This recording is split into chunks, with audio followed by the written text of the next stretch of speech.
పాడేరు మండలం గబ్బంగి పంచాయతీ దేవరపల్లి నల్లరాయి క్వారీ నిలిపివేయాలని గత 2 నెలలుగా క్వారీ యాజమాన్యానికి కొత్తాబు కురిడిమెట్ట గ్రామస్తులకు మధ్య వివాదం నెలకొంది. క్వారీ యాజమాన్యం 2 గ్రామాల ప్రజలకు బెదిరింపులకు పాల్పడడమే కాకుండా పోలీస్ స్టేషన్లో 2 గ్రామాల ప్రజలపై ఫిర్యాదు చేస్తూ వేధింపులకు పాల్పడడంతో శుక్రవారం గ్రామస్తులు జిల్లా కలెక్టర్ వారికి ఫిర్యాదు చేయడానికి వచ్చిన విషయం తెలుసుకున్న 10 టీవీ జర్నలిస్ట్ వంచర్బా మధ్యలింగం ముందుగా హాజరై ఉన్నారు. ఇంతలో జిల్లా కలెక్టర్ వారికి ఫిర్యాదు చేశాక మీడియాతో మాట్లాడాలని వారు చెప్పడంతో మిగతా మీడియా మిత్రులు వస్తున్నారు, వేచి ఉండండి అని చెప్పే క్రమంలో అక్కడే ఉన్న మీడియా కవరేజ్కి వెళ్లిన 10 టీవీ జర్నలిస్టుపై జిల్లా deputy inspector of surveyor Gasadi Venkatrao చిందులు వేస్తూ దురుసుగా వ్యవహరిస్తూ భౌతిక దాడికి పాల్పడే ప్రయత్నం చేస్తూ నోటికి వచ్చినట్లు దురుసుగా వ్యవహరిస్తున్నారు.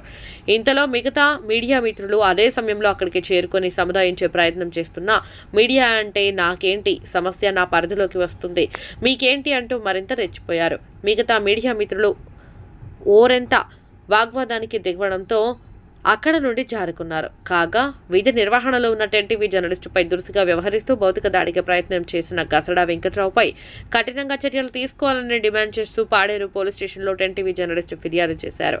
ఈ సందర్భంగా 10 టీవీ జర్నలిస్ట్ మీడియాతో మాట్లాడుతూ గ్రామస్తులు జిల్లా కలెక్టర్ వారికి ఫిర్యాదు చేసిన అనంతరం మీడియాతో మాట్లాడాలని చెప్పడంతో మిగతా మీడియా మిత్రులు వస్తున్నారు అని చెప్పే క్రమంలో జిల్లా deputy inspector of surveyor Gasada Venkatrao అక్కడ నుండి మీడియా అయితే ఏంటి అంటూ దురుసుగా వ్యవహరిస్తూ భౌతిక దాడికి ప్రయత్నం చేశారు.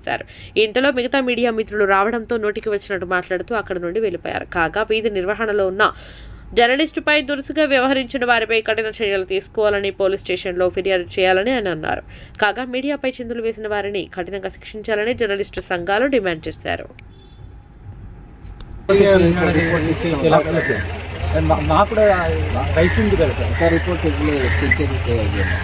అది ఇప్పుడు మేము కూడా దేవరపల్లికి వెళ్ళి ఇది ఇక్కడ దాకా మా దాంతో కొలిచేస్తారా సార్? చేశారు సార్ వచ్చారు, ఇంకా రిపోర్ట్ ఇవ్వలేదంటున్నారు కదా. అదే సార్, న్యాయం చేయండి సార్. ఇది ఉన్నదనుకోండి, దీనికి ఎంత ఇది ఎప్పుడు కొత్తగా చేసింది కాదు, ఎప్పుడో 50 హెలికాప్టర్ సర్వే చేసి దీనికి కొలతలు ఉంటాయి, ఆ పక్క భూమి కొలతలు ఉంటాయి. మన ఇష్టం అయినప్పుడే అద్దులకి ఇస్తారు, వేరే దానికి మాత్రం లేదు.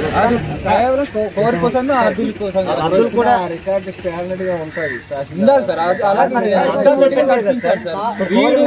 రాజకీయం పలుకుబడి సామాన్యులు కూడా మనం వేలు చేయాలి సార్. అది సార్ మాకు అదే ఒక సామాన్యులు కూడా అడిగినప్పుడు రెస్పాండ్ అవ్వండి సార్.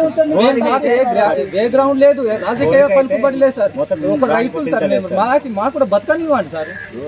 ఏదో దానివల్ల ప్రాబ్లం ఉన్నదంటే కూడా దానివల్ల ఏం ప్రాబ్లం లేదంతా లేదు సార్. మేమేమైపోయింది సార్, ప్లాస్టిక్ వల్ల ప్రాబ్లం లేదంటే మా ప్రాణాలు ఏమో సార్. మేము కూడా మనుషులే సార్, ఒక్కోసారి ఆలోచించాలి. మేము కూడా చదువుకున్నాం కానీ ఎందుకంటే రైతులుగా బతుకుతాం, కష్టపడి బతుకుతున్నాం. మాకే భయ పెట్టించాలి మా వాళ్ళకి, భయ పెట్టించారు. కరెక్టే సార్, మాకు కూడా రైతులు కూడా మాట్లాడారు. నీకు సంబంధం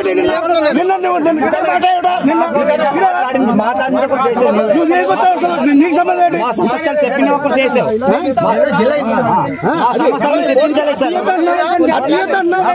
అలా కాదండి, ఏడీ వెహికల్ కాదని ఓకే నెమ్మదిగా చెప్పొచ్చు కదా. భయపెడుతున్నారేమి?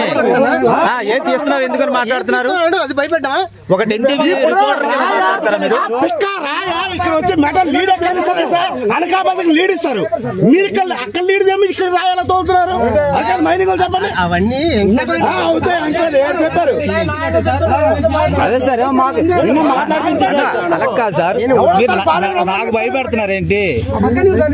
ఎందుకు భయపెట్టలేదు? గట్టిగా అరవలేదా మీరు? అక్కడ వీడియో ఎందుకు చేస్తున్నారు అని చెప్తారా? ఏమైనా తీయకూడదా వీడియో? మీడియాకి నాకు తెలుసండి, భయపెడుతున్నారు మీరు. గౌరవించి మాట్లాడండి సార్. అవునండి, అవునవును, మీరు భయపెట్టే వ్యక్తి కాదు కనుక నన్ను పిలిచి మరి భయపెడుతున్నారు.